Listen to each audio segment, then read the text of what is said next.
Hi friends, आज मैं बात करने जा रही हूँ मोटर व्हीकल्स एक्सीडेंट्स के बारे में जो होते हैं गाय, बैल और अदर एनिमल्स की वजह से। हम जब रास्ते पे चलते हैं, गाड़ी लेके, स्कूटी लेके, साइकिल भी लेके, नहीं तो पैदल भी जब चलते हैं ना, बहुत सारे टाइम पे हम क्या देखते हैं, पूरे रास्ते में गाय बैल बैठे हैं, नहीं तो कुत्ते घूम रहे हैं। ऐसे बहुत सारी चीज़ें हम देख सकते हैं। इसके वजह से बहुत बड़े हादसा भी हो सकता है। कैसे? अगर कोई ड्राइवर चला रहे हैं और रास्ता बहुत नैरो है, तो इवन इफ वो जो ड्राइवर जो है बहुत केयरफुली चला रहे हैं, लेकिन गाय बैल उनके गाड़ी के सामने आ जाते हैं, अचानक से धक्का लगने की वजह से किसी के मौत भी हो सकते हैं। कभी कभी हम लोग ये भी देखते हैं कि हाईवे पे, जहाँ पे जनरली गाड़ी जो होते हैं ना, वो 80 किलोमीटर्स पर आवर्स पे चल रही है, रन कर रही है, नहीं तो गाड़ी आहिस्ता आहिस्ता ही चल रहा है, लेकिन अचानक सामने कोई गाय बैल आ गए हैं और इसके वजह से भी बड़े से बड़े हादसा हो जाता है। इसमें we have to see responsibility किसकी है। अगर ऐसे कुछ इंसिडेंट हो जाए जहाँ पे गाड़ी ठीक ठाक ही चल रहा है, लेकिन अचानक गाड़ी के सामने कोई गाय बैल आ जाए, नहीं तो रात को गाड़ी जब चल रही है वो भी हाई स्पीड में, लेकिन कंट्रोल्ड स्पीड में चल रही है, और अचानक से गाड़ी कोई गाय बैल के ऊपर चढ़ जाते हैं और उसके वजह से हादसा हो जाता है, तो यहाँ पे हम लोग एक चीज़ देख सकते हैं जो मोटर व्हीकल एक्ट्स के अनुसार भी है और भारतीय न्याय संहिता के अनुसार भी है, जो earlier IPC Indian penal code के अंडर में भी था। वो है गाय बैल के जो ओनर जो है ना, उनके नेग्लिजेंस के वजह से भी ऐसे बहुत सारे एक्सीडेंट्स होता है। अभी यहाँ पे एक चीज़ जो हमारे ध्यान में आना चाहिए वो है, हमारे जो लॉज जो है ना, वो कभी नहीं बोलते हैं कि गाय बैल के जो ओनर जो है, मतलब कैटल के जो ओनर जो है, वो पब्लिक प्लेस में इन कैटल्स को छोड़ दे।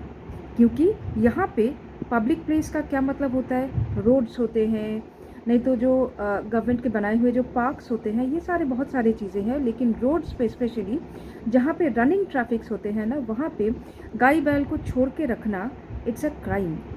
क्योंकि आपको पता है कि यहाँ पे गाड़ियाँ चल सकती है, यहाँ पे हेवी व्हीकल्स भी चल सकती हैं, और अगर गाय बैल के ऊपर चढ़ जाए तो बहुत बड़ा हादसा हो सकता है।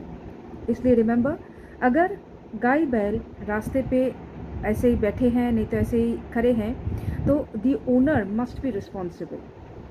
बट इसके साथ साथ अगर जो ड्राइवर जो है ना, नेग्लिजेंटली इन गाय बैल के ऊपर चढ़ जाते हैं, तो उनका भी रिस्पॉन्सिबिलिटी रह सकता है।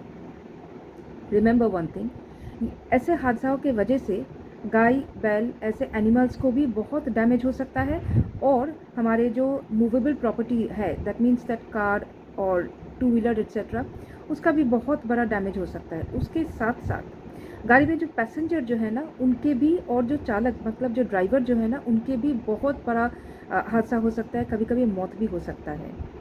तो यहाँ पे हम लोग क्या देख सकते हैं, अगर ऐसे कुछ लाइक एक्सीडेंट हो जाते हैं, तो who is the responsible person, जो गाय बैल को नेग्लिजेंटली रास्ते पे छोड़ के रखते हैं। एट द सेम टाइम, अगर गाड़ी का जो कंट्रोल जो है वो ठीक ठाक से ड्राइवर मैनेज कर रहे हैं, बट फिर भी गाय बैल के वजह से गाड़ी का डैमेज हो जाए, तो भी जो गाय बैल के जो ओनर जो है, उनको ही रिस्पॉन्सिबिलिटी जाएगा।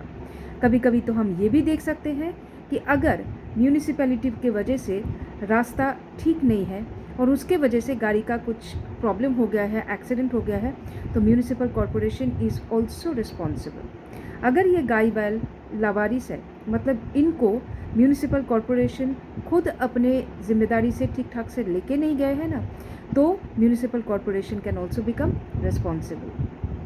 Hence please be safe, drive safe, और अगर आपके पास एनिमल्स है तो उसको ठीक जगह पे रखिए। Thank you.